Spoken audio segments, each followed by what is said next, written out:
bagi kami hari ini Pak Bupati suatu kebanggaan bisa bersama dengan Pak Bupati.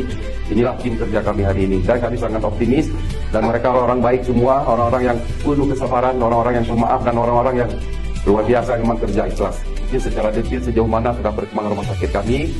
Nanti sebelum ada arahan dan bimbingan dari Pak Bupati, nanti ada wadir umum saya, Dr. Adit, yang akan menyampaikan secara detail Pak Bupati.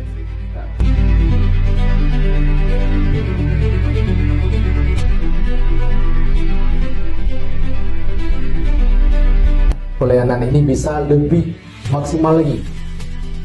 Mungkin kalau memang pas kejadian memang belum ada dokter, karena dokter kita banyak yang di luar Pidijaya, mungkin ada yang di Sigli, ataupun ada yang di Biren, ataupun mungkin ada yang dari masih di Banda Aceh.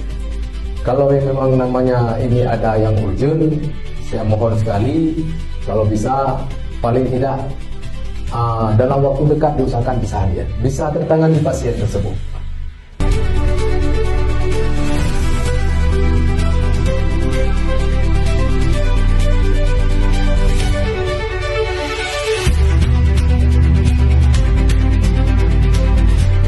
Tiga sawit roda.